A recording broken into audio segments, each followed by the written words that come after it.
Welcome to Bong verdict. আমি জ্যোতির্ময়। আজকে চলে এসেছি আবারও এক নতুন এপিসোড নিয়ে। আজকে কথা বলবো রাজকুমার নিয়ে। সাকিব খানের রাজকুমার, ঢালিউড কিংয়ের ছবি রাজকুমার নিয়ে। রাজকুমার নিয়ে অনেকেরই বক্তব্য আছে যে রাজকুমার নাকি সেরকম ভালো চলছে না। অনেকে প্রিয়তমার সাথে অনেক তুলনা করছে রাজকুমারের, যে প্রিয়তমার মতন ভালো নাকি রাজকুমার চলছে না।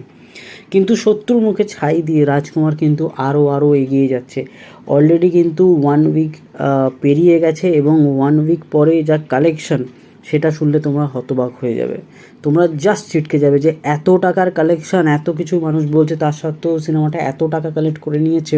হ্যাঁ বন্ধুরা, মাল্টিপ্লেক্স যদি আমি যদি এই সিনেপ্লেক্স মেলাই এবং তার সাথে সাথে যদি সিঙ্গেল স্ক্রিন মেলাই, সব যদি একসাথে মেলাই, এই ঘটনাটা পুরোটা যদি আমি ক্যালকুলেশনটা যদি একত্রিত করি এবং একত্রিত করার পর এটা কিন্তু প্রায় 10 কোটি টাকার ছুঁই, মানে তুমি ধরে রাখো প্রায় 9.5 কোটি টাকারও উপরে রয়েছে মাত্র 1 উইক কালেকশানে।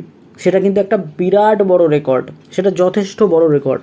দেখো, সব ছবি হয়তো প্রিয়তমার মতন হবে না, যে প্রিয়তমার মতন সব ছবি রেকর্ড করবে, কিন্তু এই ছবি হিমেল আশরাফ এবং সাকিব ভাইয়ার যেই জুটি, সেটা কিন্তু একটা বিরাট কাজ করছে। এবং তাই জন্যেই একটা ছবি প্রায় 9.5 কোটি টাকারও উপরে, প্রায় 10 কোটি টাকার কাছাকাছি কিন্তু এটা কাজ করে নিয়েছে, এবং সেটা একটা বিশাল ব্যাপার।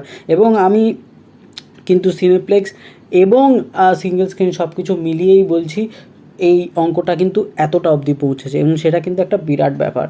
এবং আমাদের হাতে কিন্তু এরপরে শনি রবিটা রয়েছে, সেটাও কিন্তু দারুণভাবে ওয়ার্ক করবে এই শনি রবিবার, কেন মানুষের হাতে ছুটি আছে, সেই জন্যে কিন্তু সেটা বেশ ভালো রকম চলবে বলে আমার মনে হয়। এবং কালেকশানটা কিন্তু আরেকটা বড় জাম্প নিতে চলেছে এই শনি রবিবারে, তাই সেটাও কিন্তু একটা বেশ পজিটিভ পয়েন্ট এই ছবিটার জন্যে।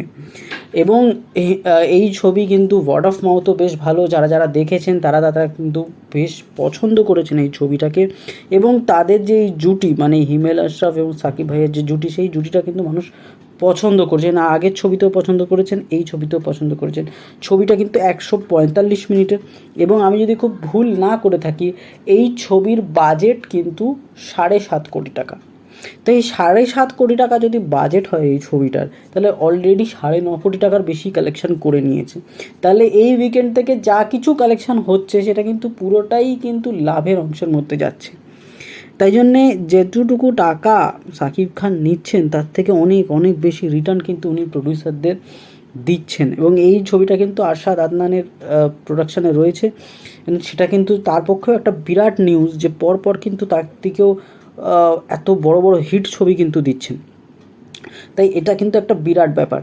এবং যদি খুব বেশিও না হয়, 7.5 কোটি থেকেও যদি আমি বাড়িয়েই বলি, আমরা যদি ধরে নিই 8 কোটিও বাজেট, তাহলেও কিন্তু লাভের অংশের দিকে অলরেডি হয়ে গেছে। আমি কিন্তু স্যাটেলাইট রাইটস বা আদার যে রাইটসগুলো, সেই রাইটসগুলো বাদ দিয়ে, বা মিউজিক রাইটসগুলো আমি বাদ দিয়েই বলছি, শুধু বক্স অফিস কালেকশানেই কিন্তু এতটা হয়ে গেছে। তো সেটা একটা খুব বড় ব্যাপার, এবং এটার রেসপন্সও ওয়ার্ল্ড ওয়াইড বেশ ভালো। তাই আরও মানুষ দেখবেন এবং উইকেন্ডে কালেকশান আরও বাড়বে। বন্ধুরা, এরকম আপডেট কিন্তু আমি রোজ দিতে চাইবো সাকিব খানের ছবি সম্বন্ধে এবং তার নতুন ছবি তুফান সম্বন্ধে। তোমরা দেখতে থাকো, অবশ্যই সাবস্ক্রাইব করো।